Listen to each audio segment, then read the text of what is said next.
Hello everyone, welcome back to our channel benchmark studies.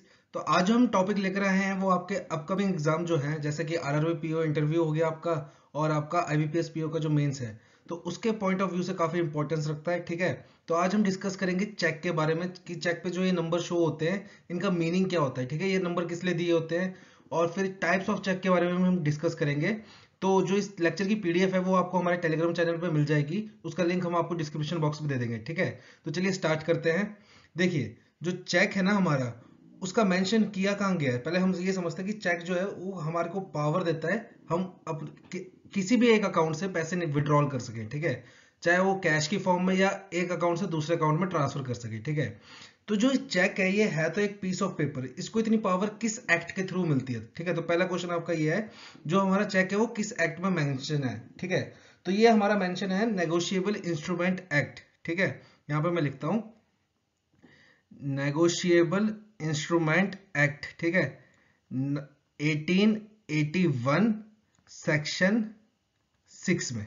ठीक है, तो इस एक्ट के थ्रू चेक को पावर मिलती है कि वो पैसे ड्रॉ कर सके। ठीक है, अब देखो यहाँ पे चेक के बारे में एक चीज जाननी जरूरी है। चेक में 3 पार्टीज इन्वॉल्व होती है। ठीक है, वो 3 पार्टीज कौन कौन सी हैं? पहला तो होता है आपका ड्रॉअर। ठीक है, उसको आप ड्रॉअर बोल लो या मेकर बोल लो। दूसरा होता है आपका ड्रॉई। ठीक है, और आपका तीसरा होता है पेई। ये, अब देखो इसका मतलब क्या होता है। ड्रॉअर और मेकर का मतलब सिंपल सा है, जो बंदा यहाँ पे साइन करेगा ना, जिसके यहाँ पे साइन होंगे, जिसका ये अकाउंट है, जो चेक काट के देगा आपको साइन करके, वो होता है ड्रॉअर या मेकर। ठीक है, ड्रॉई कौन होता है? ड्रॉई होता है जो बैंक आपको पैसे दे रहा है, ठीक है, उस चेक के बदले में, वो होता है ड्रॉई। और पेई कौन होता है? देखो, जिसके नाम पे ये चेक कटा होगा ना, यहाँ पे सेल्फ की जगह अंकित भी ले सकता हूँ मैं, रोहन, सोहन, मोहन, कोई भी, जिसका नाम का चेक होगा, जिसको पैसे मिल रहे हैं इन दी एंड, वो होता है पेई। ठीक है, अब यहाँ पे सेल्फ के नाम का चेक है तो मतलब वो बंदा खुद ही पैसे लेगा, तो वो ही पेई हुआ। ठीक है, ड्रॉअर और पेई इस केस में वो सेम पर्सन हुआ। तो ये 3 पार्टीज इन्वॉल्व होती है एक चेक में। ठीक है, अब हम बात करते हैं यहाँ पे जो नंबर्स दिख रहे हैं ना वो क्या होते हैं। ठीक है, तो सबसे पहले बात करते हैं हम, ये देखिए, ये जो होता है ना हमारा, ये होता है चेक नंबर। ठीक है, हम एक चेक को 2 बार यूज नहीं कर सकते। क्यों? क्योंकि जहां भी चेक आपका यूज होता है ना, तो वहां पे एक विंडो खुलती है। ठीक है, वहां पे आपके account details, date of check, ठीक है, ये सब डलता है, तो वहां पे ये चेक नंबर भी डलता है। और अगर ये एक बार ये नंबर डल गया तो ये चेक दोबारा यूज नहीं होता। ठीक है, तो ये होते हैं, जो ये नंबर दिए हैं ये होते हैं हमारे चेक नंबर। ठीक है, ये जो दूसरा इतना बड़ा नंबर दिया है ना, ये बहुत इंपॉर्टेंट है। ये होता है हमारा MICR। ठीक है, इसका मतलब है हमारा मैग्नेटिक इंक कैरेक्टर रिकॉग्निशन। ठीक है, MICR कोड का मतलब होता है मैग्नेटिक इंक कैरेक्टर रिकॉग्निशन। ठीक है, ये हमारा यूजुअली कितने का होता है? 9 डिजिट का कोड होता है। ठीक है, ये होता है हमारा 9 डिजिट का कोड। जो इसमें फर्स्ट 3 डिजिट है ना, ठीक है, जो हमारे पहले के 3 डिजिट है, वो शो करते हैं हमें सिटी कोड। ठीक है, जो सेकंड 3 डिजिट है वो शो करते हैं हमें बैंक कोड, और जो लास्ट के 3 डिजिट है वो हमें शो करते हैं ब्रांच कोड। ठीक है, यहां तक क्लियर है? अभी जो लास्ट में ये 2 नंबर दिए होते हैं ना, ये होते हैं हमारे इंस्ट्रूमेंट नंबर। ठीक है, इंस्ट्रूमेंट नंबर से मतलब है, देखो, बैंक में ना बहुत टाइप के चेक्स होते हैं, मतलब सेविंग अकाउंट का चेक होता है, ठीक है, फिर करंट अकाउंट का चेक होता है, लिमिट का चेक होता है, ठीक है, फिर बैंकर चेक भी होता है, जैसे जो बैंक बना के देता है, ठीक है, फिर डिमांड ड्राफ्ट भी होता है। तो उन सब के ना नंबर अलग अलग होते हैं, तो इन नंबर से हम पता लगा सकते हैं कि वो सेविंग अकाउंट का चेक है, कि करंट अकाउंट का चेक है, ठीक है, या लिमिट का चेक है, या वो बैंकर्स चेक है, या डिमांड ड्राफ्ट है। वो इस नंबर से पता चलता है, तो इसको क्या बोलते हैं हम? Instrument number. ठीक है, सेविंग अकाउंट का 31 होता है। ठीक है, बाकी आपसे इतना डीप में पूछेगा नहीं, पर ये इस नंबर से हम पता लगा सकते हैं कि जो चेक है वो हमारा कौन से अकाउंट का है। ठीक है, तो ये लास्ट के दो डिजिट होते हैं हमारे, वो होते हैं इंस्ट्रूमेंट नंबर। ठीक है, अब यहाँ पे देखिए, चेक में ना आपको ऊपर कहीं मेंशन भी किया होगा, IFSC कोड होता है। ठीक है, ये रहा हमारा IFSC कोड। तो देखो, IFSC कोड का मतलब क्या होता है हमारा? IFSC, ठीक है, IFSC कोड का मतलब होता है इंडियन फाइनेंशियल सिस्टम कोड। ठीक है, इंडियन फाइनेंशियल सिस्टम कोड। ये आपका 11 डिजिट का होता है, ठीक है। और इसमें अल्फा न्यूमेरिक होता है, ये मतलब कि नंबर्स भी यूज होते हैं और अल्फाबेट्स भी यूज होते हैं, ठीक है। ये अल्फा न्यूमेरिक होता है आपका नेचर में, अल्फा न्यूमेरिक। अब देखिए इसकी भी इंटीग्रेशन करते हैं हम। तो जो पहले 5 अल्फाबेट्स या न्यूमेरिक जो भी होंगे आपके, ठीक है, वो शो करते हैं आपका बैंक नेम, ठीक है, वो कौन से बैंक का है। जैसे एसबीआई का है तो SBIN करके होता है, ठीक है। पहले 4, सॉरी मैंने गलती लिख दिया यहाँ पे, पहले 4 SBIN, ठीक है, पहले 4 नंबर। जो 5वां नंबर होता है वो 0 होता है, फिक्स, ठीक है। वो इसलिए कि अगर फर्दर ब्रांचेस का एक्सपेंडेशन होता है इन फ्यूचर, ठीक है, तो उस हिसाब से जब आपके नंबर्स यूटिलाइज हो जाएंगे सारे, तो 0 का यूज आ सकता है तब, ठीक है। तो ये एज ए सेफ नंबर रखा हुआ है कि कल को इसका यूज कर सके हम, ठीक है। तो 5वां नंबर हमेशा हमारा 0 होता है, और लास्ट के जो 6 डिजिट होते हैं ना, वो शो करते हैं हमारी ब्रांच को, ठीक है, वो शो करते हैं हमारी ब्रांच को। एक्चुअली वो ब्रांच कोड ही होता है। देखो एसबीआई में तो ये 1724 जैसे है, वो ब्रांच कोड है, ठीक है। जैसे आपकी ब्रांच कोई भी बैंक में समझ लो, उस बैंक का कोड है, ब्रांच कोड है, जैसे हमारी ब्रांच कोड है, जैसे कि कोई भी रख लो, जैसे 1234, ठीक है, ये ब्रांच कोड है। तो उसका आईएफएससी कोड क्या होगा, SBIN, पहले 4 लेटर बैंक शो करेंगे, ठीक है। 5वां जो होगा वो 0 फिक्स होगा, ठीक है। अब देखो 5 हो गया, आपको 6 बनाना है, ब्रांच कोड कितना है 4, तो उसके आगे 2 0 लगा दो, 1 2 2 0, और 1 2 3 4 आ गया ब्रांच कोड, ठीक है। अगर ब्रांच कोड 5 नंबर का है तो 1 0 हटा के वहां पे नंबर लगा देना, ठीक है। आपको 11 बनाने टोटल। तो ये होता है हमारा आईएफएससी कोड, ठीक है। अब यहाँ पे देखना, चेक में एक और चीज यहाँ पे दिख नहीं रही होगी आपको, आपके पास अगर चेक होगा तो वहां पे देखना, वहां पे ना यहाँ पे लिखा होता है CTS 2010, ऐसे करके लिखा होता है।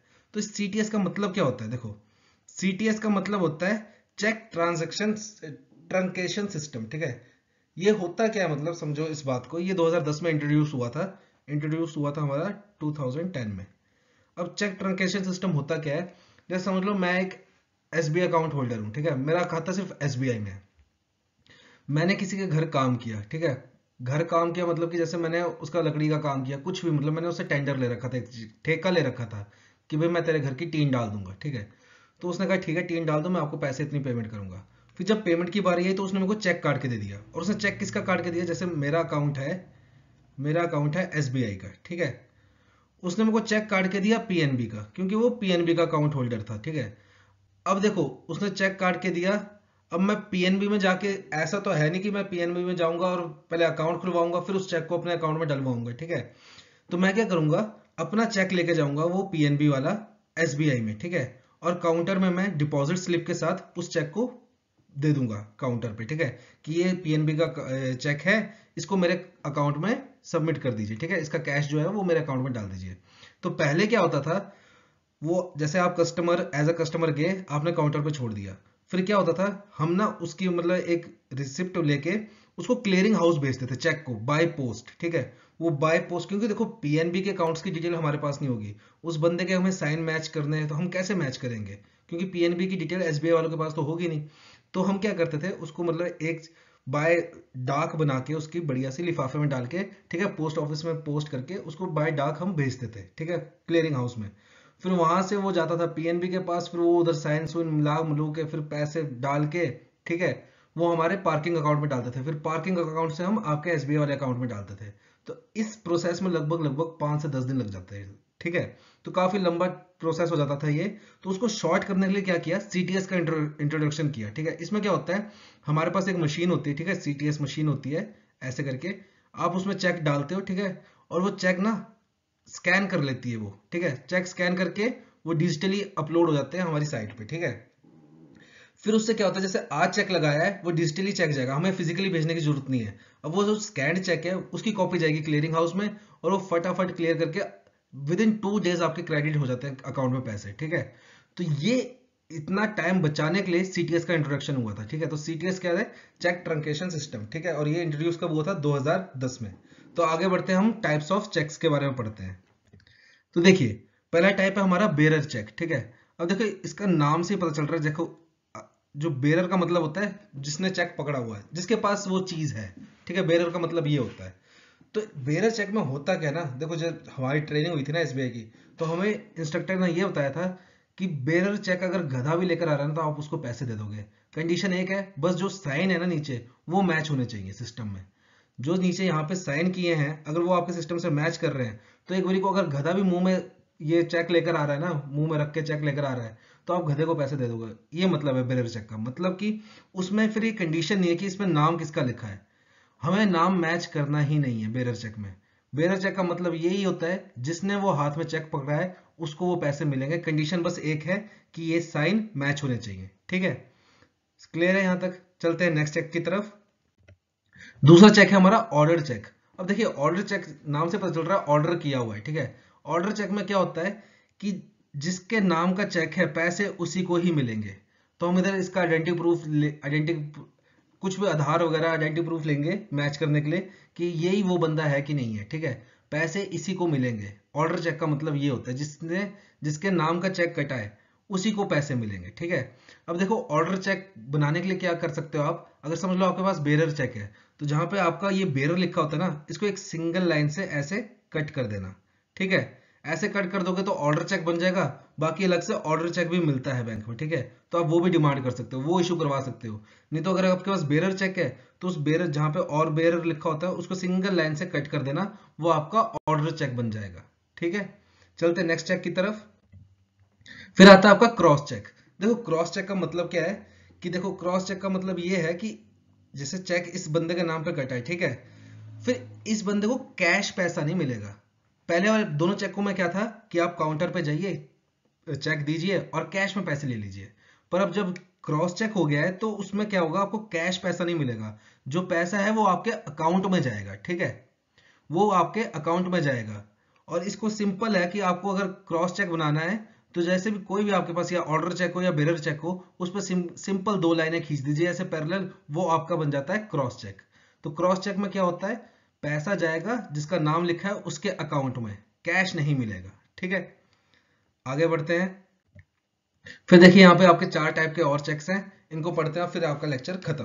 तो देखिए स्टेल चेक, यहाँ पे काफी अच्छी चीज पता चलेगी आपको। स्टेल चेक का मतलब क्या है, देखो जब भी आप चेक बनाते हैं या लिखते हैं चेक ना, ठीक है, अगर आपने एक बारी डेट डाल दी, जैसे आज का डेट है 5/11/2022, कोहली का हैप्पी बर्थडे, ठीक है, तो आज आपने समझ लो चेक काटा, ठीक है, और उस पर ये डेट डाल दी, तो ये चेक अगले 3 महीने तक वैलिड है। ठीक है, आपको इसको फाड़ने की जरूरत नहीं है, अगले 3 महीने तक आप इसको चला सकते हो, यानी कि 5/12/5/1/5/2, यानी कि 5 फरवरी 2023 तक आप इस चेक को चला सकते हो।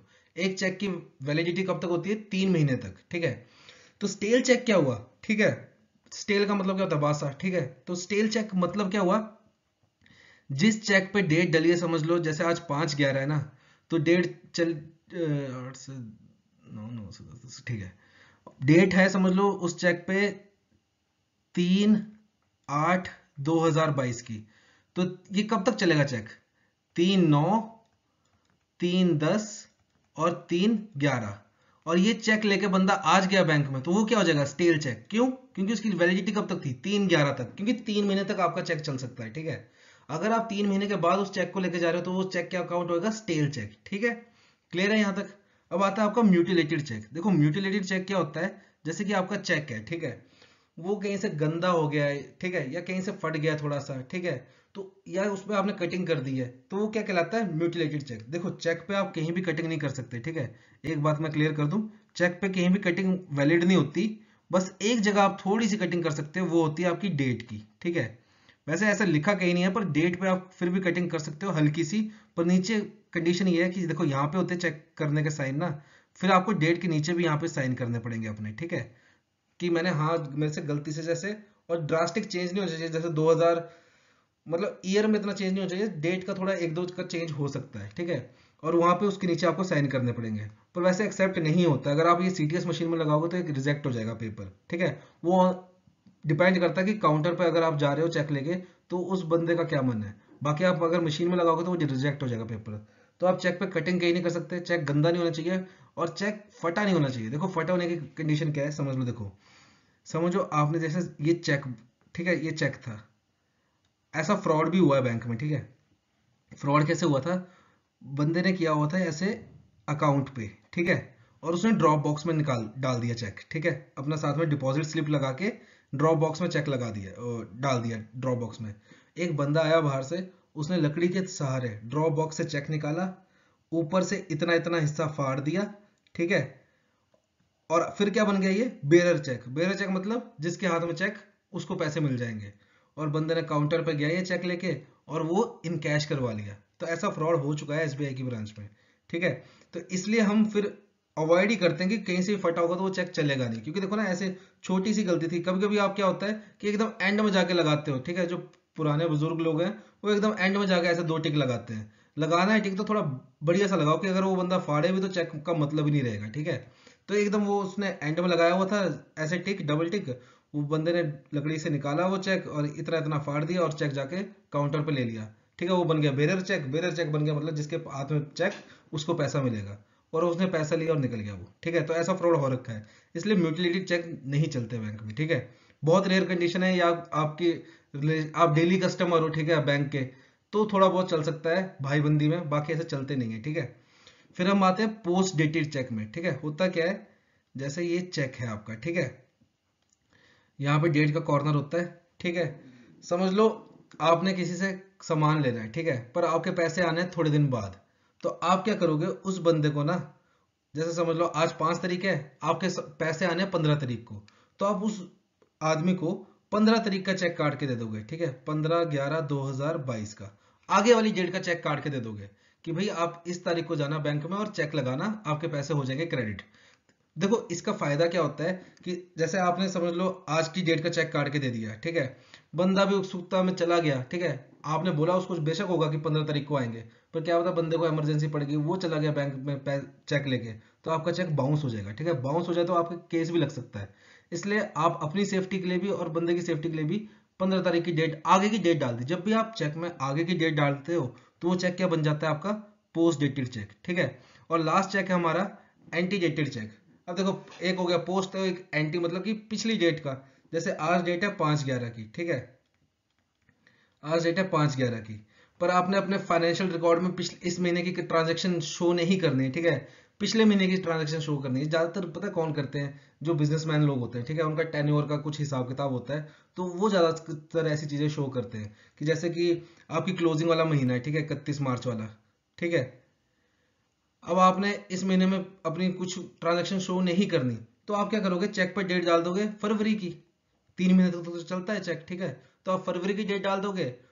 अब देखो ना ऐसा होता है, कहने को हम बोल सकते हैं कि भाई हमने तो उसको फरवरी में काट के दे दिया था चेक, उसने बेशक विड्रॉ मार्च में करवाया है, ठीक है, क्योंकि जब भी आप चेक बैंक में प्रेजेंट करते हो ना, तो डेट वही डलती है जो चेक के ऊपर लिखी होती है, ठीक है। तो रिकॉर्ड्स में क्या होगा कि वो फरवरी में काउंट हो जाएगा।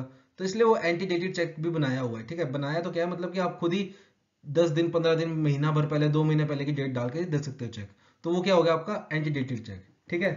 तो होप यहाँ पे आपको सारे पॉइंट्स समझ आ गए होंगे, ठीक है। वीडियो अच्छी लगी तो प्लीज लाइक शेयर सब्सक्राइब कीजिए, and till then have a nice day.